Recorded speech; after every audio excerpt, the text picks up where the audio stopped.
Good morning students. आज हम आपकी माइक्रो इकोनॉमिक्स का नया चैप्टर नंबर 7 रेवेन्यू स्टार्ट करेंगे। इस चैप्टर में आपको सिलेबस में जो आएगा वो सिर्फ यही आएगा कि रेवेन्यू क्या होता है, total revenue, margin revenue, average revenue क्या है, इनको निकालने के फॉर्मूले में आपको बताऊंगा और कैसे अगर टेबल मिसिंग टेबल होता है उसको कैसे कैलकुलेट करते हैं, आपको इतना ही इस चैप्टर में डालूंगा मैं, तो केयरफुली ध्यान से देखिएगा। सबसे पहले बात आती है रेवेन्यू। रेवेन्यू क्या है? रेवेन्यू का मतलब सिंपल यही है कि आपने टोटल जो भी सामान मार्केट में बेचा है उसको बेचकर आपने मतलब जो प्रोड्यूसर होते हैं उसको बेच के जो मिलता है हमें अमाउंट वो होता है रेवेन्यू। ठीक है, the amount we received by the sale of given quantity of commodities in the market. ठीक है, उसे कहते हैं रेवेन्यू। अब रेवेन्यू भी जो है आपका तीन पार्ट में बटा हुआ है। सबसे पहला आता है टोटल रेवेन्यू, मैं शॉर्ट फॉर्म में लिख रहा हूं, उसे टीआर कहते हैं। फिर आता है मार्जिनल रेवेन्यू, फिर आता है एवरेज रेवेन्यू। तो कॉन्सेप्ट वही है, बस कॉस्ट की जगह रेवेन्यू आ गया या प्रोडक्ट की जगह रेवेन्यू आ गया, यहाँ पे आर आ गया। अब टोटल रेवेन्यू क्या है? टोटल रेवेन्यू का मतलब ये होता है कि जो आपको अमाउंट मिल रहा है, amount received by the selling of all units of a commodity। एक कमोडिटी की सभी यूनिट्स को बेच के जो अमाउंट हमें मिलता है, मतलब जो हमें पैसा मिलता है वो टोटल रेवेन्यू है। मार्जिनल रेवेन्यू का है amount received by the selling of an additional unit of a commodity। किसी भी कमोडिटी की एक एडिशनल यूनिट बेचने से जो हमें अमाउंट मिलता है उसे कहते हैं मार्जिनल रेवेन्यू, या इसको कहना चेंज इन टोटल रेवेन्यू लिखते हैं। अमाउंट रिसीव्ड भी यहां पे लिखेंगे change in total revenue, change in total revenue, ये ठीक रहेगा। By the selling of one additional unit of the commodity, ये ठीक है। उसके बाद एवरेज रेवेन्यू। एवरेज रेवेन्यू क्या है? Revenue per unit of commodity. हर एक यूनिट पे जो हमें पैसा मिलता है उसे कहते हैं एवरेज रेवेन्यू।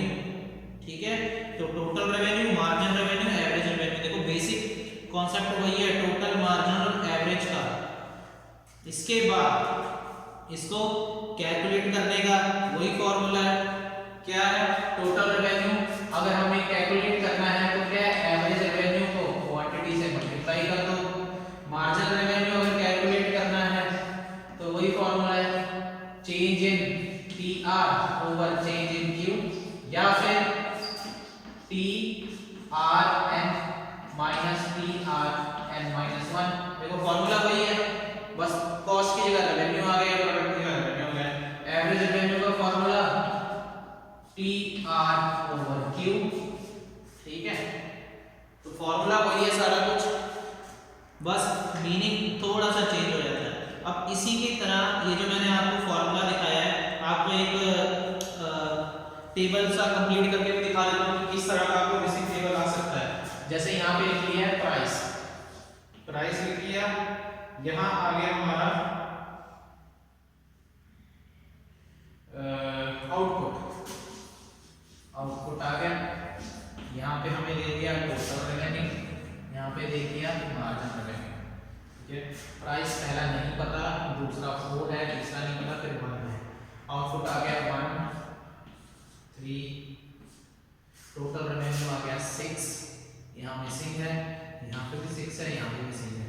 मार्जिन रेवेन्यू आ गया एक खाली, यहाँ 2 है, यहाँ खाली है, यहाँ माइनस है।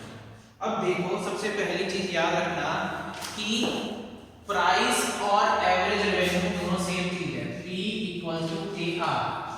मतलब ये प्राइस है और ये एवरेज रेवेन्यू भी है, क्योंकि एवरेज हर यूनिट बेच के हमें कितना रेवेन्यू मिलेगा, जितना उसका प्राइस होगा।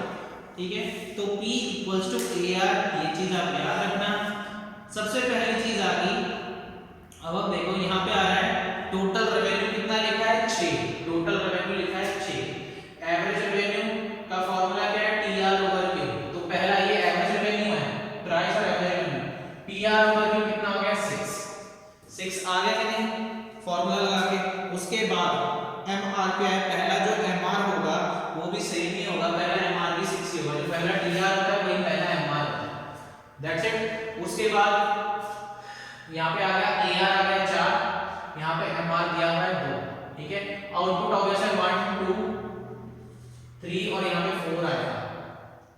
ठीक है, अब देखो AR है 4, MR दिया हुआ है, आउटपुट आ गया 2, तो TR निकालने का फॉर्मूला क्या है, AR * 2, 4 2 जा 8। अगर हमने चेक करना है ये सही है कि नहीं, तो 8 में से 6 को निकालो 2 आ रहा है। देखो नीचे में से ऊपर वाला माइनस करते तो MR होता ना 2 सेम आ रहा है। अगला यहाँ पे कुछ दिया नहीं हुआ, यहाँ पे आउटपुट दिया है 3, TR दिया है 6, तो AR TR over Q 6 over 3 कितना आ गया 2 आ गया। MR का फॉर्मूला 6 में से 8 को माइनस कर दो, या फिर change in TR over change in Q, कितने का चेंज आ रहा है -2, तो यहाँ पे -2 आ गया।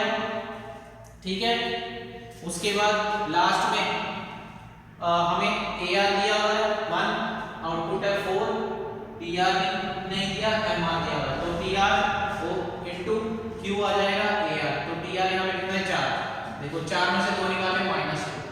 ठीक है, तो इस तरीके से फॉर्मूले का इस्तेमाल करके मिसिंग टेबल निकालना आ जाएगा। आपकी इस चैप्टर में यही सारी चीजें हैं जो आपने करनी है, इस चैप्टर में और कुछ नहीं है जो आपको आएगा सिलेबस में। So that was all in this chapter, और इसी के साथ ये वाली बुक हमारी खत्म होती है। इस बुक में आपको सिलेबस में जो जो चैप्टर है वो मैं आपको दोबारा बता देता हूँ। जो हमारे इस सिलेबस में चैप्टर आने हैं वो आने हैं हमारे पास, इसमें आने हैं प्रोडक्शन फंक्शन, कॉस्ट आएगा, रेवेन्यू आएगा, सप्लाई आएगा, और इसके अलावा आपको 8th chapter producer equilibrium, let me check first, producer equilibrium आपको मैंने करवाया नहीं, यही आएगा। हाँ, इसमें आपको यही 4 चैप्टर आएंगे, प्रोडक्शन, कॉस्ट, रेवेन्यू और सप्लाई, ये 4 चैप्टर आपको इस किताब में से आएंगे। सो इस चैप्टर को अच्छी तरीके से कीजिएगा। इसके बाद नेक्स्ट क्लास में आपको जो आपके स्टैटिस्टिक्स का एक चैप्टर रह गया वो कंप्लीट कराएंगे, और उसके बाद सिलेबस अपना